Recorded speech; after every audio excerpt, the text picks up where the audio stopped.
I didn't sit in a pretty area. You see my chaotic kitchen. That's just how it is, baby. How are you? Oh my god, I've seen some of your arguments online. I'm like, Yeah. you got the energy, baby girl. Which ones?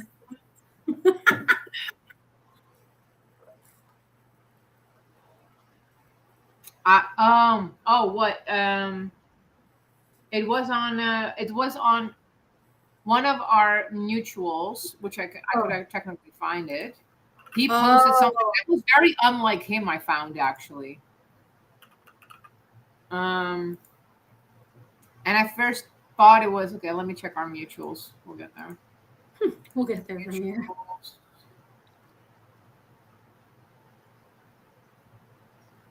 Rocco. Hmm. The post about the Somalian taxi. In like Finland or something. Yeah. Yeah. Like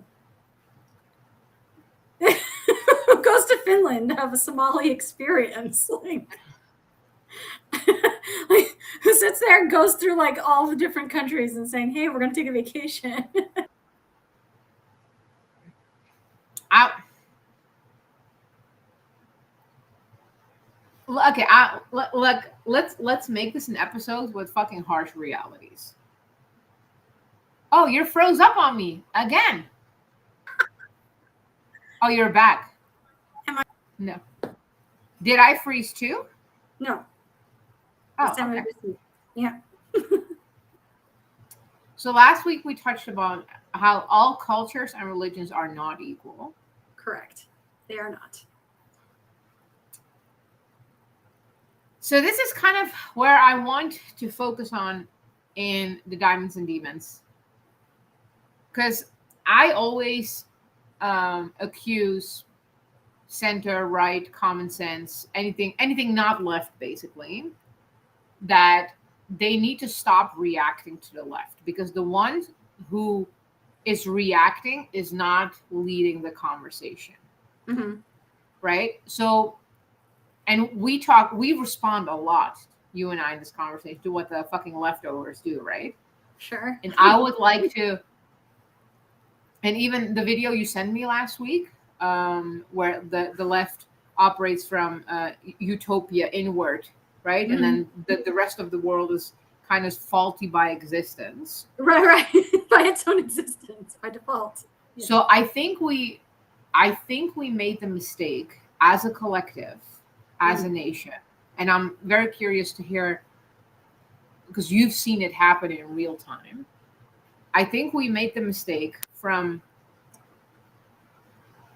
for one, giving crazy people a voice, and I don't know if that's the internet or, because I like to go back to, how every town has a town village, and the town village person, the village town crazy person, is screaming on the corner, and everyone goes, "Oh, hey, that's Crazy Jack," and they shrug their shoulders and they continue their day.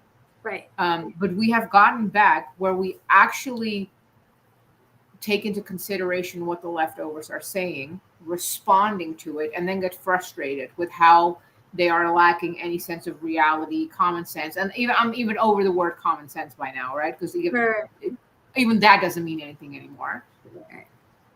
So I would like to get back where when we see crazy people, we go like, how did we get from and it's still a thriving nation, but a very common sense nation, to let's listen to the crazies? I think crazy becomes a viable option when you're ignorant and frustrated. It doesn't seem crazy when you're ignorant. Oh, wait, you're freezing up again. You're frozen.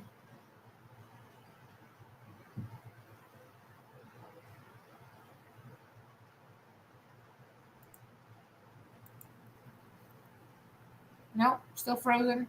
Still frozen. Oh, no, you moved a little bit.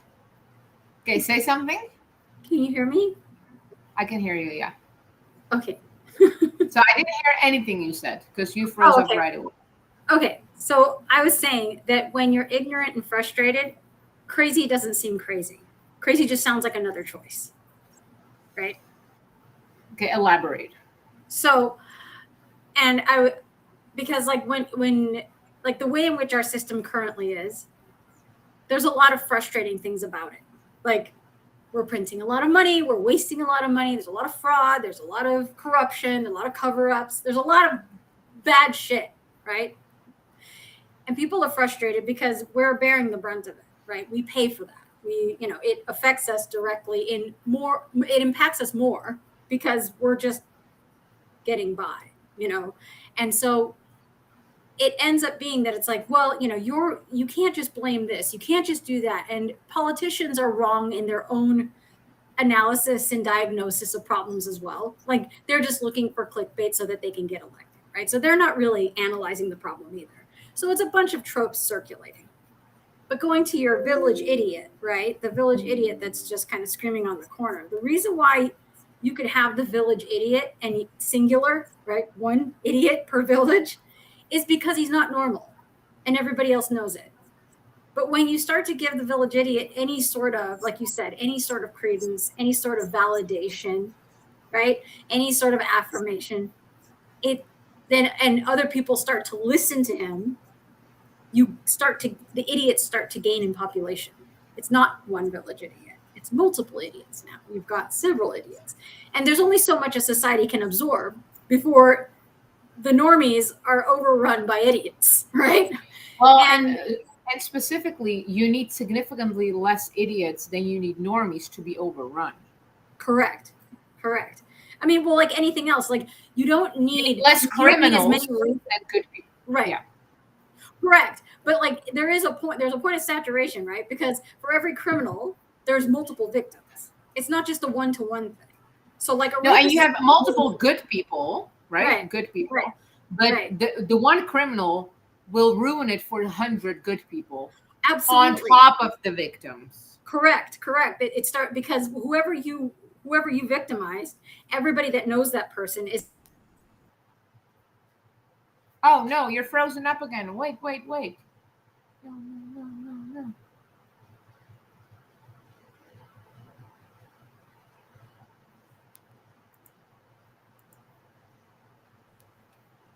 Froze this time. Yeah, hello? You frozen. Oh, you're frozen again. Yeah. Okay, you're moving again. Okay. So I think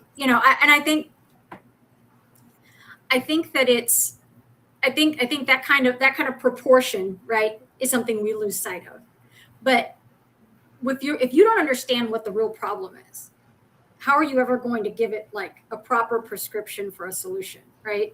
So I can list off any crazy solution, and it sounds sympathetic, and that sounds and like sympathy sounds sufficient, right? Oh, you care about people, like I'm just going to open the borders, and I'm just going to let whatever come in. It doesn't matter. I'm being said, well, at least that sounds nice.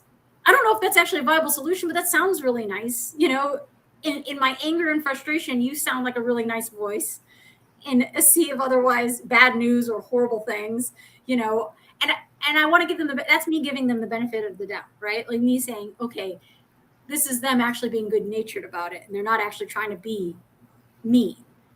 The problem with this is that if you have let's say you have like the well-meaning person coming in, right? The well-meaning person coming into the country, if what they're actually doing is coming for a better life, right?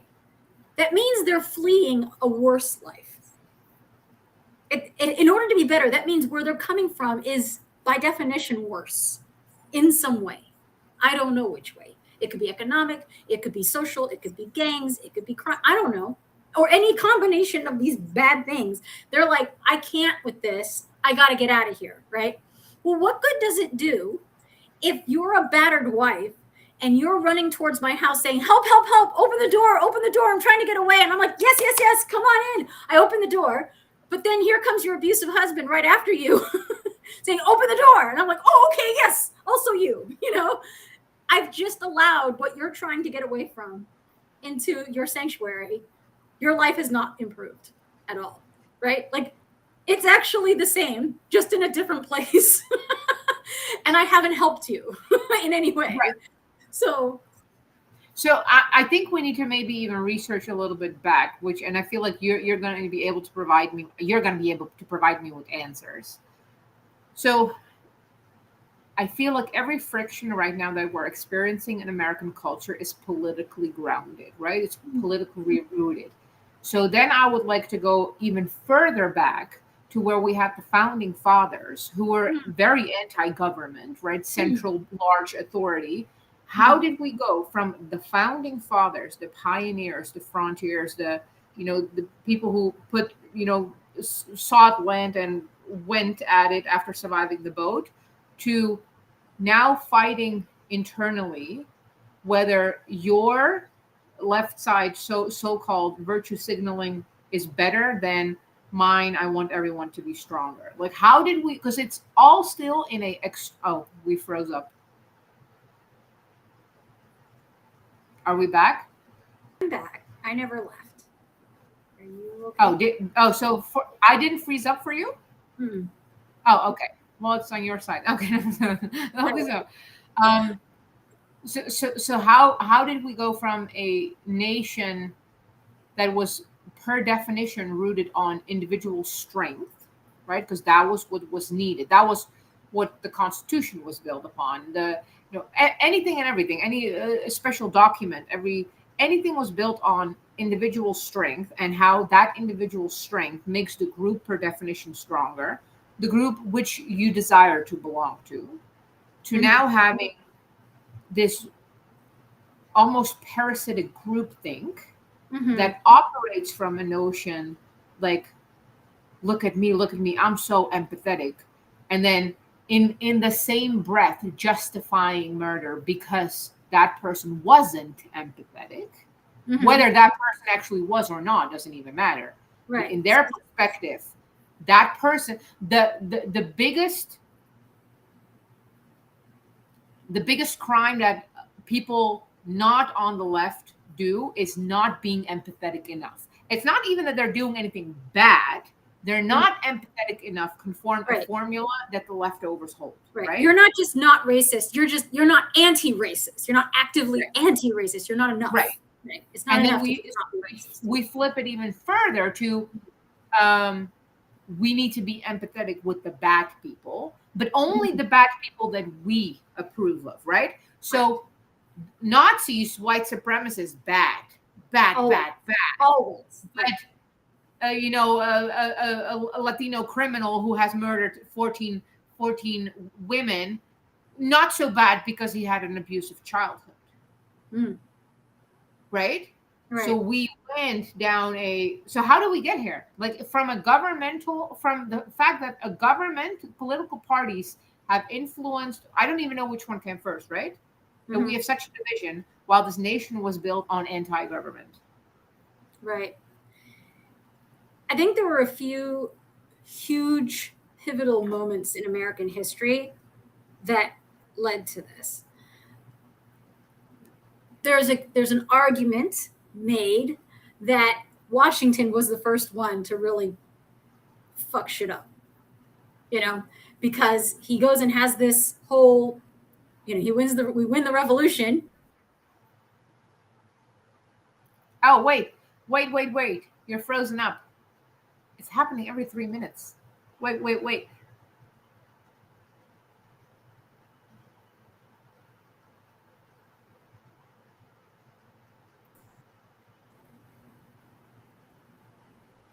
Okay, say something. Can you hear me? Yeah. Okay, so Washington Revolution. Yeah. So then he ends up taxing everybody to pay for that war. But there's the whole whiskey rebellion where he's the only one who owns all these whiskey, owns these whiskey factories, and and he's making all this money and he's profiteering. And he said he wasn't going to do all this taxes, and he ends up taxing everybody to pay for the war. And all the people who go back home after this war are losing their farms and stuff. So he's the first guy to kind of screw the pooch. But we move on. Then comes our Civil War, right?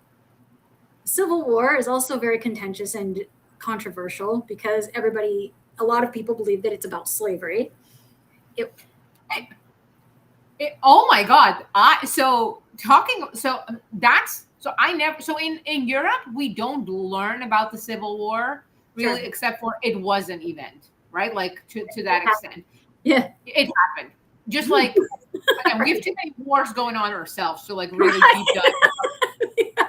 You got our own shit. Right. So, and then when you come out kind of to the West, and especially in America, I'm like, that is the depiction. Civil War happened over slavery. And the federal flag is the symbol that you wanted slaves to exist. The Confederate flag? Yeah. Yeah.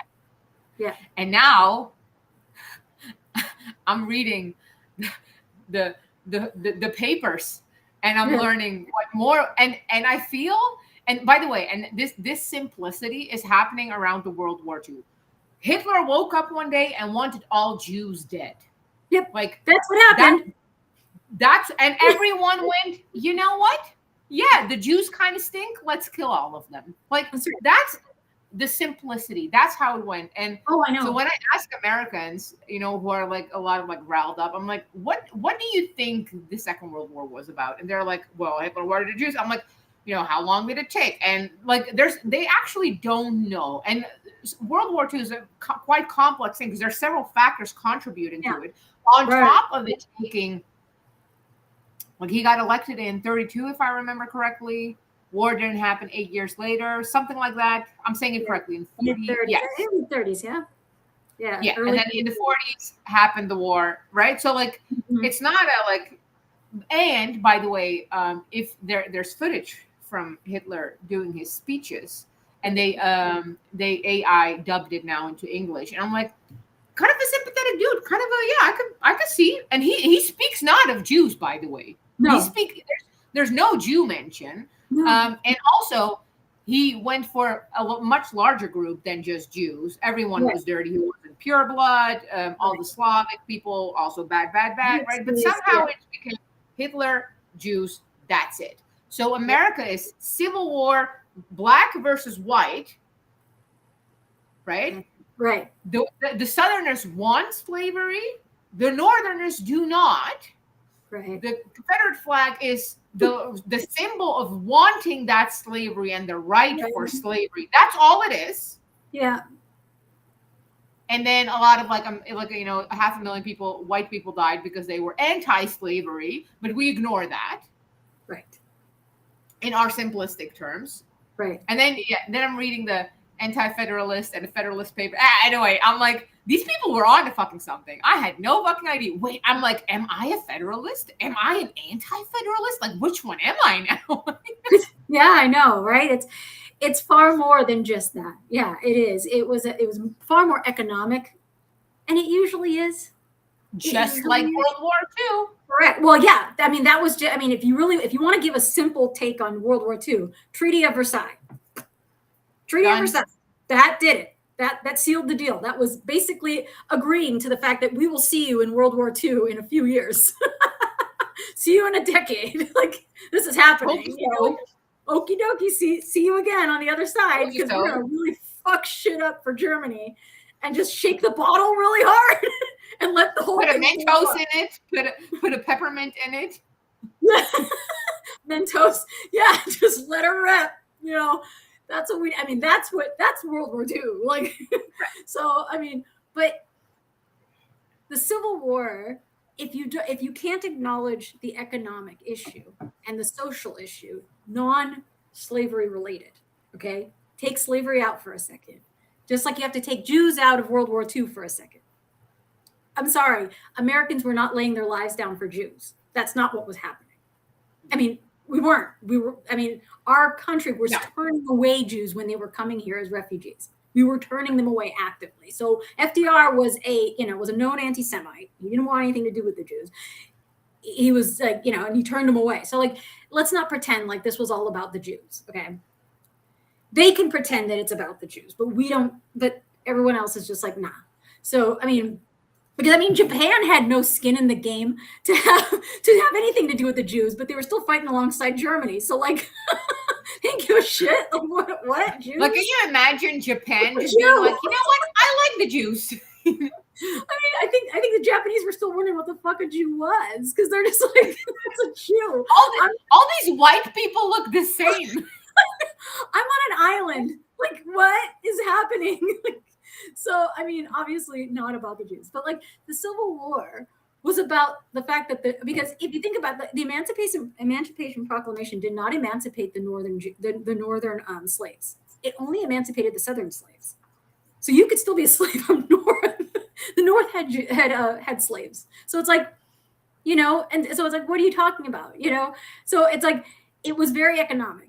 So Lincoln, if you look at Lincoln, he's actually one of the biggest tyrants of American history, which is like not a popular thing to say, but he is, because if he really cared about freedom at all, he would have allowed the South to emancipate and disassociate from the United States and become its own country, which is what they wanted to do. They just wanted to separate, and he could have just let that happen.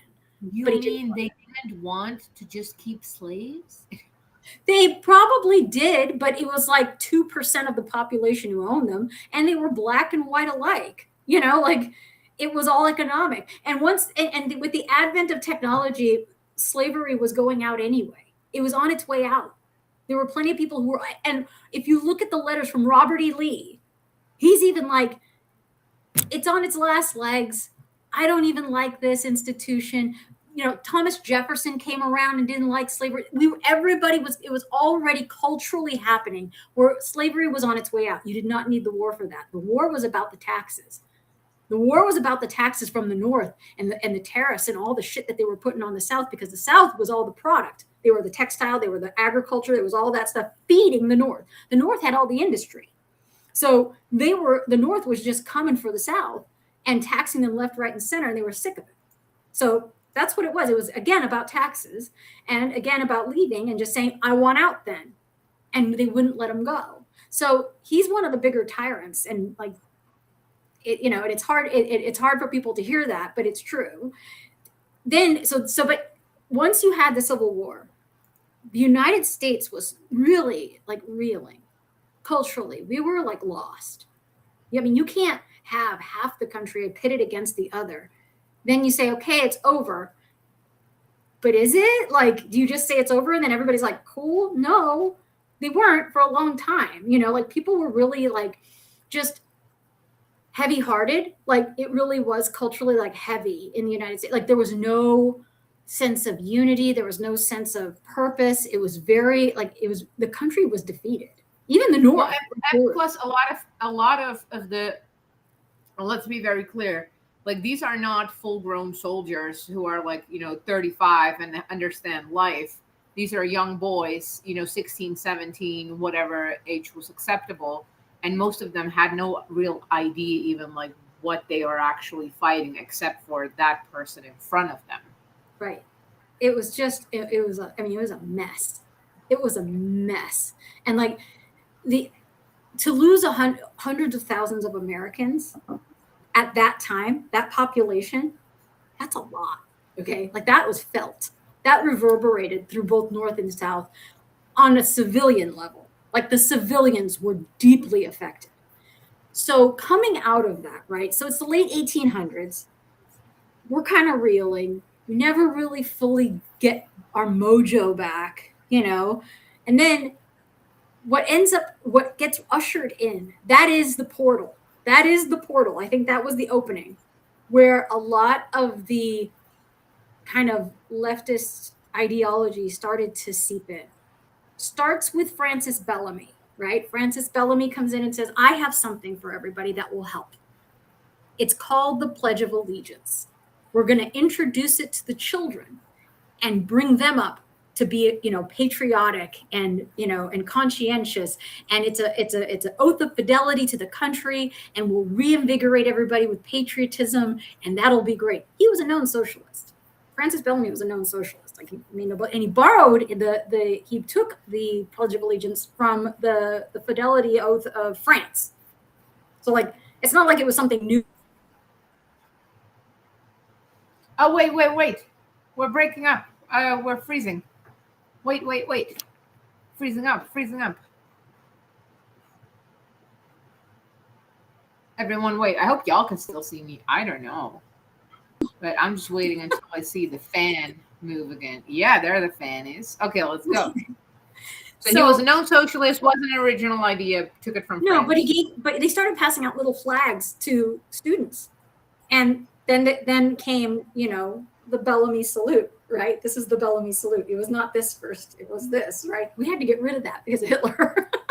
Hitler ruins all parties. I know, he really fucked some shit up. But like, but we, you know, so we did that, which opened up, right? Which opened up this whole notion of, let's see if we can, the government can make people happy and make people patriotic. Let's see if we can get them out of their doldrum. We'll have programs, you know, and we won't let people talk shit because we want to make sure that everybody's happy and patriotic and happy to be American, blah, blah, blah. So, I mean, Woodrow Wilson comes along and he starts doing like some really crazy shit. He starts taking out the press. He starts turning neighbor against neighbor. That's already happening in like the early 1900s. Like, when he ushers in a central bank, right? He ushers in the Fed. We didn't have the Fed until 1913. He gets rid of the way in which the Senate gets elected. He destroys the republic essentially because the Senate was elected by the states, not by individuals. The state legislatures were actually voting for our Senate because the Senate was to represent the states, not the individuals. The House represents the individuals. So it was supposed to be set up that way. He got rid of it, turned Senate into a direct democracy, a direct vote, and got rid of the states' involvement. He got rid of he brought in a lot of shit. You know, he brought in the income tax. That was thank you, you know, Woodrow Wilson for that as well. So he brought in a lot of what we have now. And then that only teed things up for FDR to bring in, the New Deal, and the new Bill of Rights, your entitlements, started talking about entitlements. He protracts the Depression for 11 unnecessary years, gets us into World War II. The guy's a fucking because of the Jews. Right, because of the Jews. And then that tees it up for LBJ to bring in the Great Society, Who's LBJ? Lyndon Baines Johnson. Oh, Lyndon Johnson. And so he brings in more welfare state, and he's. Oh no, we're freezing up again. It's happening every 3 minutes again.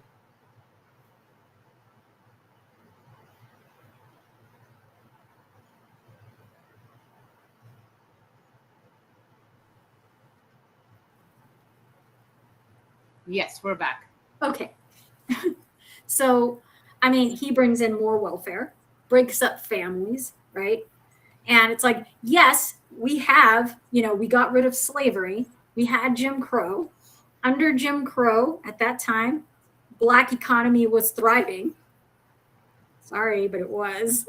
They had no choice. They had no choice because the Black economy was not allowed to integrate with the white economy, so they had to create their own economy. There was a parallel economy. They were thriving. They had banks. They had businesses. They had their own Wall Street. Yeah, they had their own Wall Street. The first female Black millionaire was like during Jim Crow. She sold hair products and was like a millionaire. They were doing big shit. Like they really were. So it's like, I'm not saying that Jim Crow's great. I'm just saying that under those circumstances, that was definitely the rose in the thorn bush. You know what I'm saying? So, but we get rid of Jim Crow. We force integration.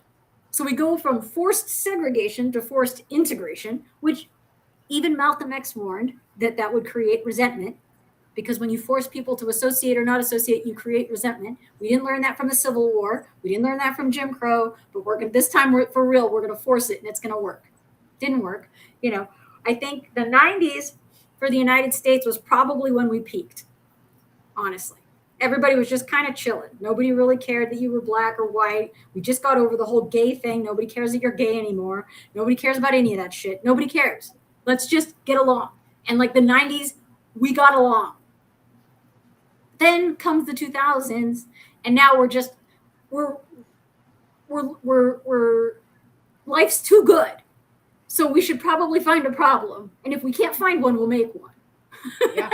And I think that's But what it it's is. so funny because like you and I were both. I am 100% confident this was a phrase used in your household too. Why? Because immigrant life. If you are gonna cry without a reason, I'm gonna give you a fucking reason. That was, Yeah. by the way, for if you're bored. Oh, I'm gonna give you a reason not to be fucking bored, right? Oh, Like this, yeah. this mentality would apply anything. Right. You wanna whine? I'm gonna give you a reason to whine. You wanna cry? I'm gonna give you a reason to cry. You wanna be bored? I'm gonna remove that for you, right? Like, Right.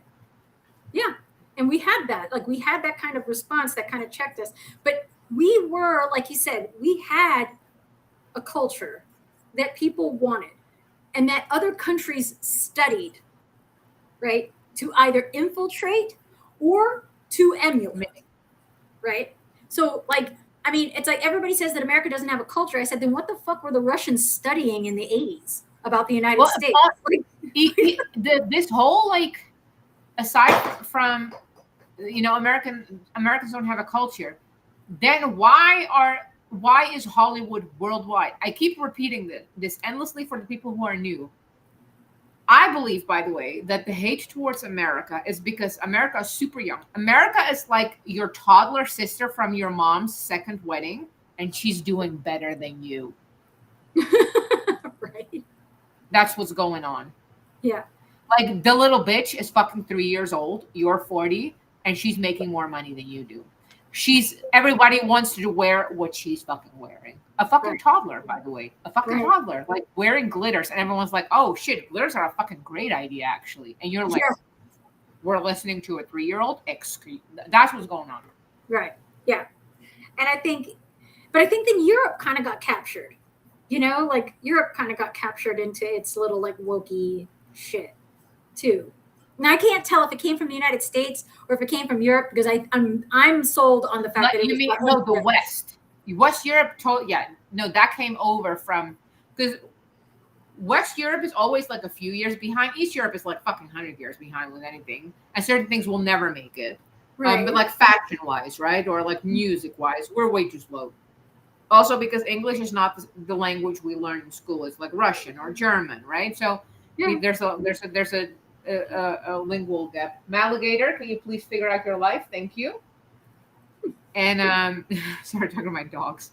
Um, but West Europe start, and it's so funny because West Europe is having the conversation of racism as if it's America. I know. And it's I know. really weird. And like there's this one young radio in Czech Republic in Prague, and she's talking about American problems as if they're present. So like we have a transgender problem, and people don't even know. Like first of all, you can tell when problems are borrowed when we don't have the word for it.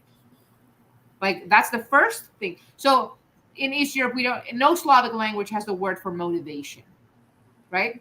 We borrowed it, which is motivace. So we literally just took the word and like ended it in our own language, but we don't have that word.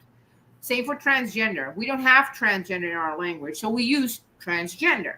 And that's Yeah. when you know when the problems are being borrowed, they're not natural to the place because otherwise we had words for it. Yeah, that's right. That's right. It's not endemic to you guys, and you just had to you're borrowing a problem, and it's just like and it's trendy. You know, it's become trendy to have these problems and exploit them, and I think that's kind of just that's degraded and chipped away at things, and like it's gotten out of hand. Like you've gotten from a person who's kind of just kind of having random rumblings, talking to himself some weird shit to people who are actually bought in on it. Now it's like, oh no, he's right. The idiot's right. He has a following now on social. The idiot only got traction because women have a good girl complex. If women didn't have a voting right, repeal fucking 19th Amendment or whichever one it is. If Yeah. women didn't have a voting right or saying in politics, we wouldn't have any friction like this because the mad person, the crazy person, understood that yelling at the husband didn't do anything, because the husband was like, oh, it's Jake from the corner again. Mhm. And so he started changing his focus by yelling at the wife. And he said things to ignite sympathy, empathy, compassion in the wife, just to have her listen. And this became the women's weakness, and the good girl complex wanting to like nurture has Yeah. become the downfall of the West. Because Yeah. the women then lead the men. The men are kind of like, well, I don't want to eat good life, good wife, whatever the fucking saying is. That's the reason why we're in this fucking shit. It is. It's very emotionally based. You know, if you listen to any of the arguments, it's all emotional. And it's all, but you know, it's like, and if And you like, look at, not only emotional, is the hysteric emotional. oh yeah, and if you look at all the people pushing it, it's always these white women. It's white liberal women. It's like they're just, and they're hysteric about it. They're just like, you know, they're the ones volunteering for these causes. They're the ones who are saying trans women are women. They're the ones who are saying, you know, that we've got to, you know, fuck the patriarchy. They're the ones that are, you know, emasculating men. They're doing all this shit, and it's just like, who gave her the keys? Like, who gave her the fucking keys? Take them out of her hand. Tell her she can't drive home. Can someone put her fucking back in the kitchen again? Like, the leash is a little bit too long. Go back to fucking making sandwiches. The fuck? Right? Like, it's like, get it together. Like, you're too unstable. Like, and the thing is like, stable women recognize unstable women. And that's but men don't get that. Men think that all women are this way and they don't know the difference. And I'm just like, no, there is a difference. There's a difference. There is. Yeah, we all get kind of moody, but whatever. But like, we know, you know, it's kind of like Japanese people can tell the difference between Chinese and Korean people, but white people can't, you know? But like, women can tell each other apart. But I, men from can't. industry, can point out hookers from 5 miles and with 100% accuracy. Right. Because you're in it. Because you're in it and you know the beast. You know this beast inside out and backwards. And I know you. I know you because I met that bitch. Wait, you froze up. Wait, you froze up again. Doo doo doo doo doo doo.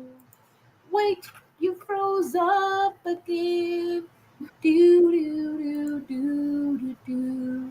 Freezing up. Freezing. There we go. Okay. But you know. Could you still hear me the whole thing? Yeah. Okay. So okay. So I, you know, so I think, you know, it's like, but you know her. You know her because you met her. You know, there's only so many different. At some phase, you might have been her, like as a 14-year-old. You might have been her. You might have met her. You might have anything, but you know her because we know each other. And I'm just like dudes know each other. Dudes know other dudes, and they're like, oh, that motherfucker. I know him. I know that type.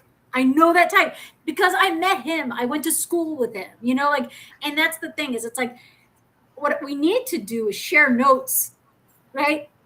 Exchange our notes and say, I know the baddie and you know your baddies. And we need to like share notes on the green and red flags, you know, and be like, look out for this shit and stay the fuck away. And I'll look out for that shit and we'll stay the fuck away. And just, you know, we've got to work something out to where it's like, there needs to be a level of like social Darwinism where like the losers and the leftovers kind of phase out because they can't sustain themselves anymore. There's no job. They cannot, by the way, because they cannot. Right. But no more DEI jobs, right? Like none of this fucking social justice work anymore. You don't get paid to do this shit and be an instigator or an agitator. You now have to get a real job where you're productive and do something, you know, and provide value for society in some way, you know? You have to do that or you're just going to die. Sorry. Like, but like you got to, and people and women have to learn to turn it off and be like, there has to be a line where enough is enough. You know, like, well, it's not even,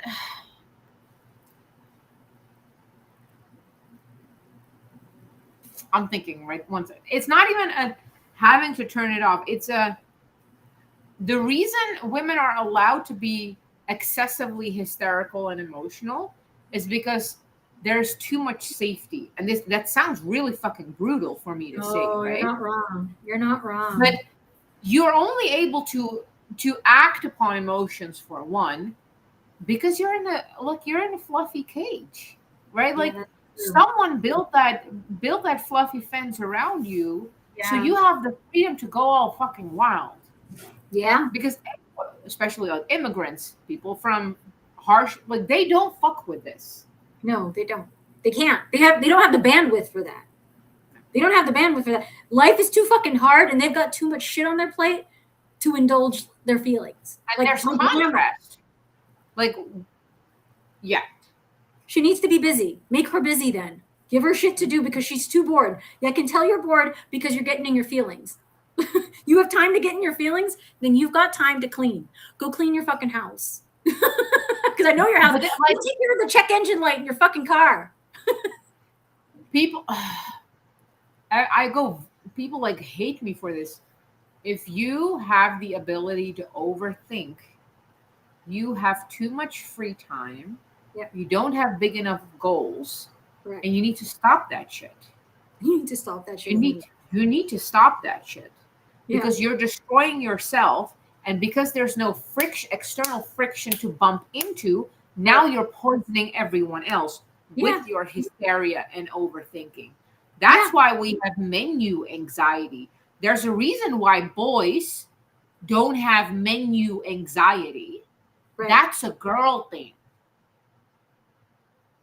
You froze up. We wait again. We wait because you froze up. I wonder why that is. Wait, you froze up. I wonder why that is. Froze.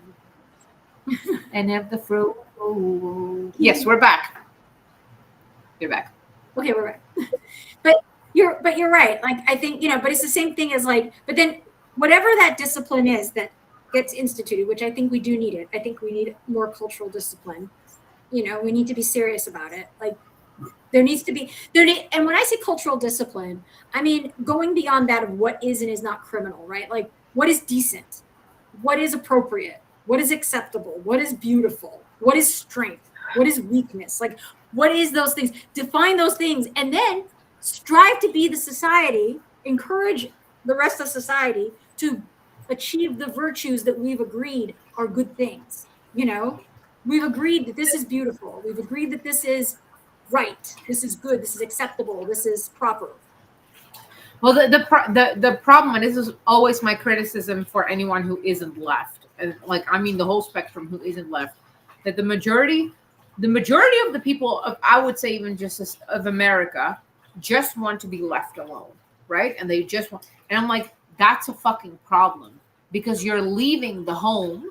And you'll be like, I'm just doing my fucking thing. I'm not harming anyone. And then you come back and you're wondering why the teenagers are fucking dancing on the fucking table. The cops have been called. There's drugs everywhere. The teenagers are having fucking sex in your bedroom. You don't get to just want to be left alone, then and opt out of, right? Like the proactive role that society and culture plays, and then be like, well, I was left alone. I wasn't asked if I agreed with, where this is going. No, because you wanted to be left alone. That's right.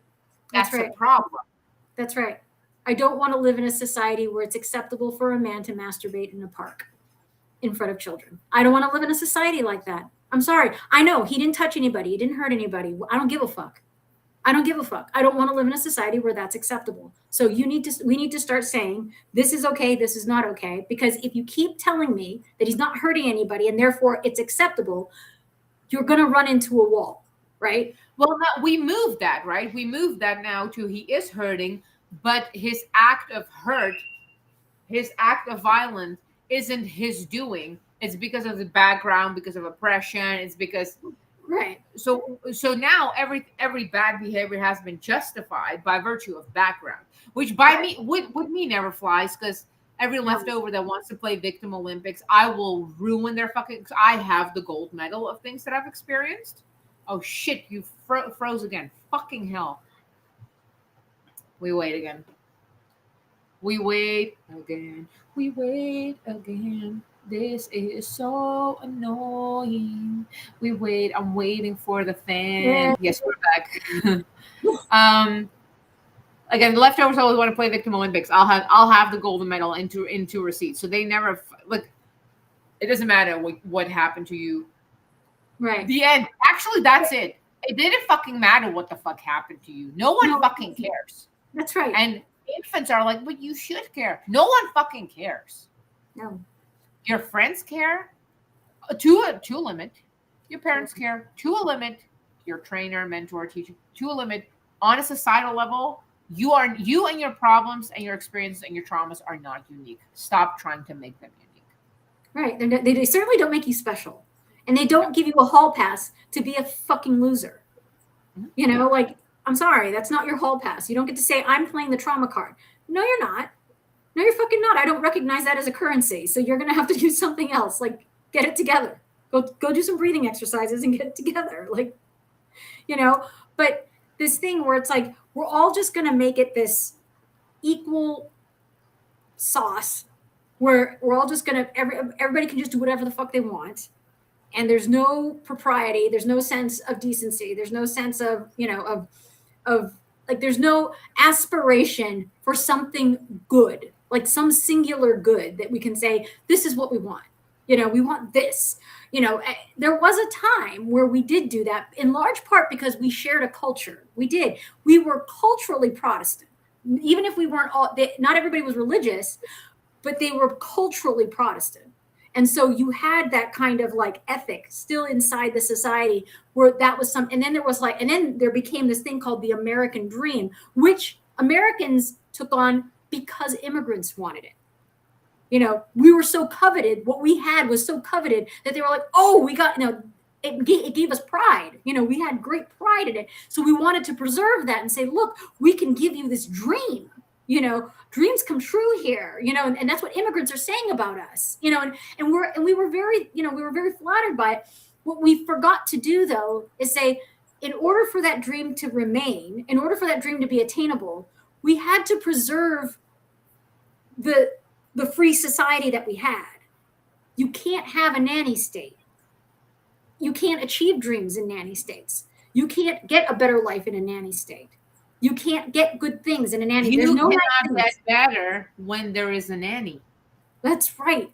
You need the freedom to fail. And we're not giving that to anybody. And we're not doing any favors by people not, and what's funny is the leftovers will complain about bailouts for corporations, but they won't complain about the bailout for individuals. And I'm like, it's still a fucking bailout. Like, the principle's the same. Like, it's the same practice. It's just on a smaller scale. But you don't get to bail somebody out of their loan. And you don't get to bail a company out of their debt. You just got to let them fail. You got to let it collapse. And something else will come up. And they'll pick themselves up or they won't. But we're not letting people do that. And that is a massive difference between what the immigrants were experiencing in the early 1900s versus immigrants today. Also, we were not airdropping people from random countries into the middle of America. Like, we didn't take people from Somalia and drop them in Ohio until, like, that's a 21st century thing. We weren't taking Haitians and dropping them in the middle of nowhere, and saying, hey, deal with these Haitians. Like, that's not a normal migrant pattern. That was forced. That was contrived. That was like somebody literally had an agenda and took these people, put them in the middle of Ohio and said, deal with it. A bunch of steel workers. Like, what? We haven't seen anybody darker than this snowman in ever. We're all descendants of Poles. Our last names are Wasowski.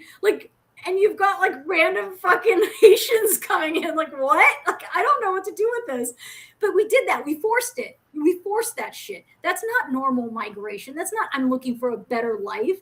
That's give me a handout, or you owe us something because you fucked shit up as a government. So now you owe us something and we feel bad. So the government goes and does something.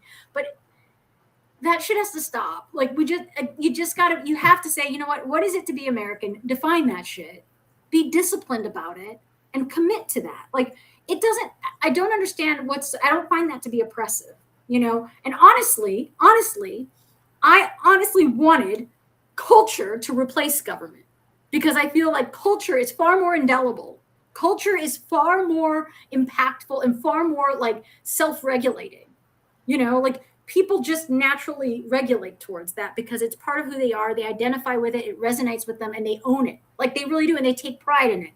But it's so funny how like leftovers will be the first one to talk about safe spaces, which means there's a boundary, right? Right. It'd be like no boundaries, but no everyone, boundaries. but no boundaries. Yeah, but no boundaries. It's like, which one is it? Like, see, like we'll always come back to that. Like, I'm fine with whatever wild idea you have, but you better fucking ride that idea out, baby. You ride it out all the way. Right, all the way. Take it all the way, because you don't get to just you don't just get to cherry pick when it suits you. Like that's not a rule. Then you just have a bunch of exceptions. You know, you're that kid that makes up rules for the game and tells everybody else this is how it's played. Like mid game, by the way. Right. Exactly. It's just, but like, you know, I think that's what you know what bothered me the most about like that thread was just like you don't just get to throw shit together, and like that's not how humans work. Like humans aren't inclined to be that way. You know, we're social animals. We want to belong to something. We want to find cause. We want to find purpose. We want to work together. We're collaborative. We're social. We do that. Like that is truly who we are in our nature. You know, we have an institution of family, right? We stay together. We don't just separate like other animals. There's other animals that don't. They you know, octopus pulls off his dick and throws it at the girl, the female, and hopes that she inseminates herself with it. Like we're not that, you know, like we aren't just like the kind of animal that's like, okay, we had our kids, now you get the fuck out. You know, like there's a lot of animals who are like that. No, we are very much like familial. We stay together for long periods of time. Like, you know, that's who we are by nature. We have to try and work together and build a society that's conducive to our natures, but also says if you want to live this way, there's a place for you to do that. This is not that place, but there are places where you can do that. You know, if you want to bury your dead, great. Japan is not the place to bury your dead. It's a place where you cremate your dead. But if you want to bury your dead, there's plenty of other countries in which you can do that in. You can send your bodies there, you know, but don't expect us to accommodate everything that you want to do culturally, because that's not who we are, you know, and respect that. Like, I don't understand the problem with it. I don't understand why Japan owes that kind of tolerance. I don't understand why the United States owes people tolerance. You know, I saw this kid, and I can't remember his name, but he was saying, when you come to another country, that country front loads the cost of you coming in because you haven't paid a dime to come here yet. This is day one, right? Day one of getting here. You haven't done anything yet, but we're already assuming the risk and we're taking you on. You already have access to our schools and our parks and everything. You can start using them right away, having never paid a dime for it yet, right? We front load the cost, but in exchange, we expect assimilation. We expect some level of assimilation and acculturation to our way of life. That's all we want back. We're not even asking for money. We're not asking for dues. We're not asking. There's a tax system that everybody pays into, fine, whatever. But at the end of the day, the human expectation is that in exchange for us hosting you and taking you in, you will play by the house rules. In the same way that if I went you will try to make it better. You will build upon it. Right. Yes, you'll bring some improvement to our country, that you will bring something a little better and improve it. Exactly. In some way. At the very least, you'd be a neutral person. Like you would not have an adverse impact on our country. We're not asking for much here. Like, and yet it sounds like it's unreasonable to do that. And I don't think that's true. I don't think it's unreasonable, because like if you go to other countries, you know, and you've traveled, you trying to force being American in a country that clearly isn't, it is rude. Like, I get it. Like, it stands out as rude, you know, like, or it stands out as almost not invasive, but off-putting. It's off-putting. Well, it's funny how everyone, including anti-Americans, after this we'll have to fucking wrap it up. But like, it's funny how anti-Americans, in America and outside America, will joke about the arrogance of American. And I've done it, by the way, not being anti-American, but like I've joked about, because I've experienced Americans visiting tourists, and they're like, "It's my right." No, motherfucker, this country doesn't acknowledge your fucking right. Like, you have no amendments here whatsoever, baby. Like, None. right? And we all acknowledge that. That's weird. Yeah, that is. It's a weird expectation. But like, we go in hot too with that shit. Yeah, when I went to Australia, it was funny. Like, there were the Americans that were like, "We have free speech." Oh no, not here, ma'am. Not here. You'll get arrested. That was in 1999. Like, in 1999, they were arresting people for like their speech and stuff. And I was like, we were reading articles about it, and I was like, bro, tone it down. Reel it in. You can't do that shit. You're like a friend.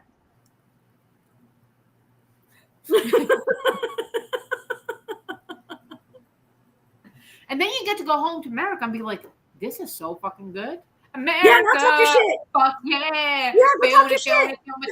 Yeah. Exactly. Like, now you can talk your shit. Welcome back. Yeah.